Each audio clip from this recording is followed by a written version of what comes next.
Uh-oh! Fuck! Fuck! It's a funny story. Wait, I'm gonna interrupt. It's really hard to understand. Okay. Fuck! Disaster! Disaster! And that's so much fun. Hey everyone. Firstly, I'd just like to say that this video was intended to be released much sooner and much closer to the actual date of the event in discussion here, but life is mysterious in all of its ways, so I wasn't able to get it out as quickly as I wanted, but it's getting out now, better late than never. Hope you enjoy. So back in late August, I went to Furrydelphia 2025, and it was my third time going. I just want to say first and foremost, congratulations to Furrydelphia for bringing in a record 3,700 and up attendees and raising over $20,000 for charity. Furrydelphia is always a really fun time, and this year was an absolute blast as always. The main topic of this video, however, is that this time I submitted an application to host my own panel. So for context, I had come up with this panel idea that I called The Phenomenon of Non-Furries at Furry Conventions. It would be a TED Talk style presentation about the subculture of furry conventions and congoers who don't consider themselves as furries, or maybe directly part of the fandom, in the online sense at least.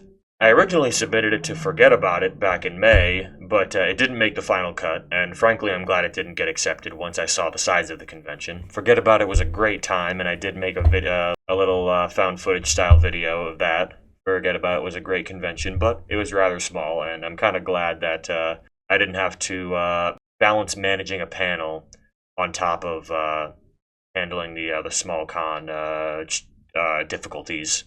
So, I submitted a panel application way in advance to Furrydelphia, and lo and behold, it got accepted. So, when I got the email saying that my panel got into the schedule, I was beyond hyped. Almost immediately, I got to work with figuring out equipment I could use, designing promotional posters, writing my presentation, creating visual aids, etc., etc. I actually called in some favors from friends who were kind enough to lend me some equipment for me to use that the convention staff couldn't provide themselves. I designed this promotional poster and got a bunch of them printed out in 11 by 17 print size on really nice glossy paper. I designed all these visual aids for the presentation as well. Like, just the amount of time and effort I put into making this panel as successful as it can be is hard to communicate. So many hours put into designing, scripting, writing, printing, and putting in all this work and calling in favors. So much effort went into this panel. I even had this all-black suit I was going to wear for my presentation to look even more professional, and I think it looked good. So, the day of the con comes, and I get up there as early as I can. I got there at about like maybe 12:30 in the afternoon. As soon as I got situated, I got right to work and begun to put my posters up throughout the day. I also printed out a bunch of 8.5 by 11 size flyers to hand out to anyone I talked to so as to promote the panel. And I put these posters up on the walls, on the pillars, outside panel rooms, in the lobby, in residential floor hallways, doors. I put them up everywhere to make sure that the panel was well promoted. I even walked around and I would hand people these smaller 8.5 by 11 flyers and advertise and promote my panel. So that way, it really encourages people to come and see. And it was really cool to watch from afar and see people look at my posters and take pictures of it or talk about it with their friends. Visually, that was really fun to see, just to watch them and be like, ooh, it's my poster, they're coming. I did some other con-related stuff too, of course. Panels, hosting a con there's always something to do. But that's not too important to the main part of the story. Something I should mention that will be important later is that we were originally told weeks ago that we would be given large HD TV displays for us to use for our panel needs. Myself and the other panelists were told this via email, and I was going back and forth with the panelist team, or the whatever it was called, the panel department. I don't remember what it was called. I was going back and forth with them with tons of questions just to try and figure out exactly what it is that that I had to work with before I started to call in favors to fill in the equipment that I needed. So, point being, we were told there was HD TV displays for us to use, right? So we get there, and I take a look around the panel rooms just to get a sense of what I'm working with. And it turns out they gave us projectors instead. So we had no choice but to figure it out with the different equipment. Apparently, the hotel had promised HD TV displays, but instead we were given projectors. That makes it a little tougher because projectors don't work great in brightly lit environments, like a panel room. Already surprises were coming up, which was not a good sign. But we had no choice but to make use with what we had, so I decided to just roll with it and do my best. So prior to my panel, I was practicing my speech and getting dressed and such. Then with the help of some friends, I got all of my equipment down to the panel room and was ready to start setting up. All we brought was a camera stand, a MacBook that I had borrowed, a friend who was very kind to lend me it so that I could hook it up to the projector. As soon as the previous panel ended, I got right to work setting things up. I got it hooked up and working without needing much help, fortunately. I checked the audio that I had inserted into the title screen as an introduction, and it all seemed to be working. Albeit not that well, being that the projector speakers weren't that good, frankly, but I was working with what I had. And another thing that's important to note is I had a 30-minute time slot for my panel room, and that's it. Any time I spend setting up is time not presenting for my panel. So I was trying to get it done as fast as I could. I did not cave under any pressure, but I was trying to go as fast as I reasonably could. I then began to look around to see if there was any dimming switch or just outright turn off the lights so that people can actually see the front better in the back, because it is so hard to see things on that projector in a brightly lit room. There's no chance of you seeing any of those visual aids. Also, I had this whole intro plan idea where where the lights were gonna shut off. I was gonna have some ominous music play with my title screen, and then I was gonna slowly walk onto the front, and that was my introduction to start the presentation. It would have been pretty theatrical and pretty awesome if it all went to plan. But fate had some other ideas. So we discovered that the light switches were not permitted for us to use, or not only did not have dimming switches, but we just outright were not permitted to mess with the lights at all. So already that kind of hurt my panel because most people won't be able to see my visual aids, which was tough. But I just decided, alright, but I had to just roll with it.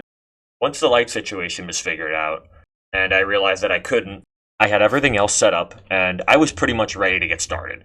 Just as I was about to get started, everything seemed to be working and ready to go. I even took a picture of the crowd to show how the crowd looked, because I had a full house in that room.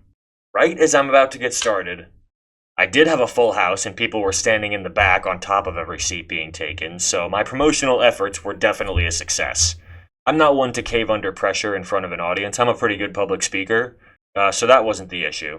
Right as I was about to get started, the MacBook starts bugging out.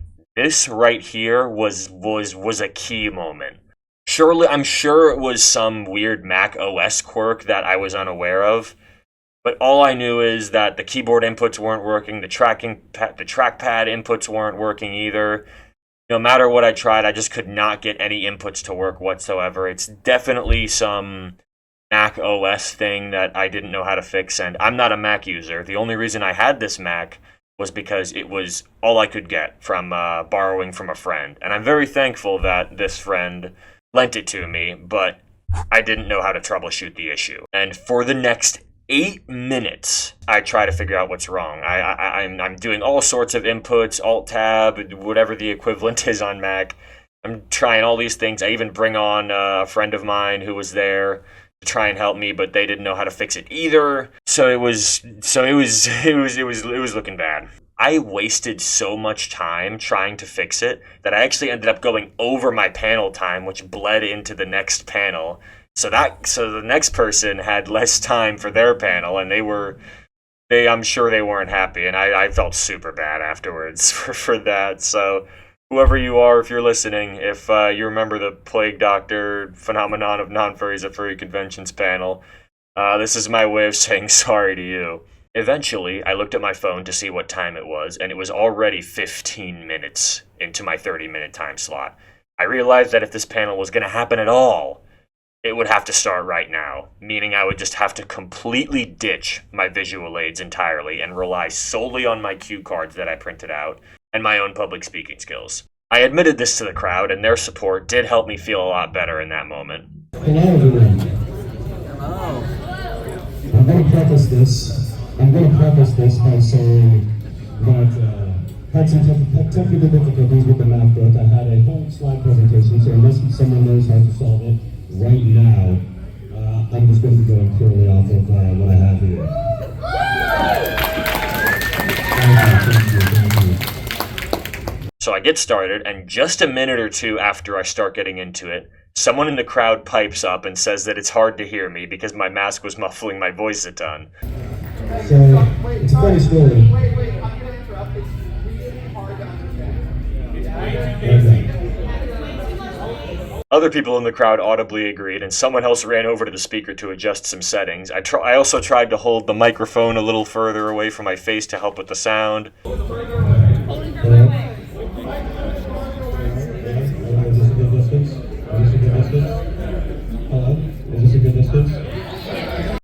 But the overall sound of the panel did not come off too great because I did not anticipate the rubber plague mask messing with the sound as it went through the speakers. There were several other mistakes I kept making throughout my speech, like I accidentally dropped my cue cards. And there's a funny story there. Not being able to read my cue cards through the mask lenses because they were fogging up. And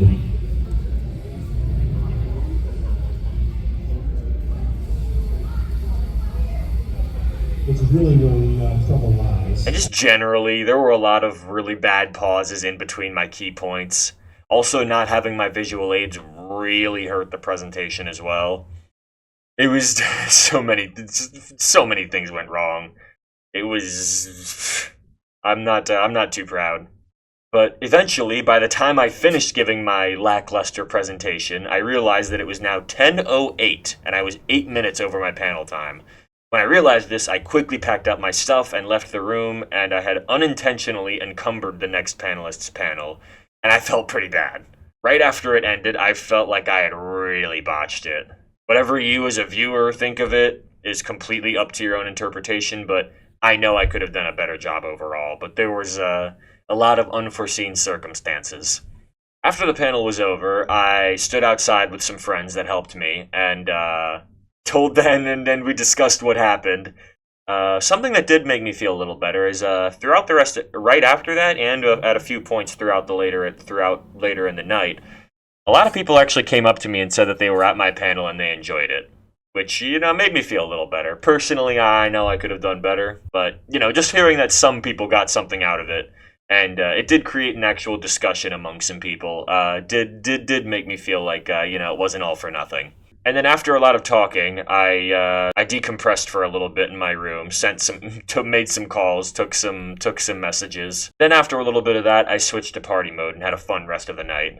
Party hopping and chatting with people. So I got over it pretty quickly. So I got over the loss pretty quickly. Something else I should mention, with how much I hyped up this panel, both to my personal friends and to all the people that went to the con and saw the promotional posters, and the people that I personally talked to, I felt like I didn't deliver. I felt like I didn't deliver on what should have been a fantastic theatrical panel that opens up a new discussion for these conventions.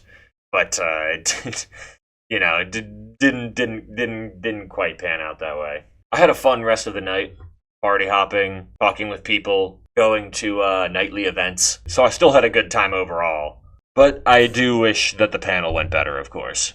Overall, hosting my own panel was a very good learning experience. I learned a lot, and it definitely changed my perspective on how difficult and chaotic it can be to host events of any kind. Designing, writing, promoting, equipment, and all that stuff was just part of the process. I also wanted to make this video as a sort of confessional to anyone who happened to be in the audience at that panel, so that they know what happened on the back end and can sort of hear my side of the story. Will I do another panel in the future? Who knows? It's a big commitment, and I gotta figure out if I want to bother with all of that again, but I could change my mind at some point. And as always, I also wanted to once again say that Furrydelphia was a great convention this year, as always, and I'm very happy for them that the con continues to grow with each passing year. I'll probably be there next year, so look out for me then, but I'll be in my Plague Doctor character's outfit. Probably. If you just so happen to be there, please leave a comment and give me your honest thoughts and your own side of the story, whether that be relating to the posters or the panel itself or a conversation you might have had with me at some point. I encourage you to. Also, if someone can let the person who is ahead of me in line know that I deeply regret wasting some of their panel time, that would be appreciated. That's all I've got for this one. If you made it this far, thanks so much for watching and supporting the channel. We got more content coming soon. Go give my Instagram a follow. I'm starting to post on there more. Stay tuned for whatever comes next. Thanks again. Good luck out there.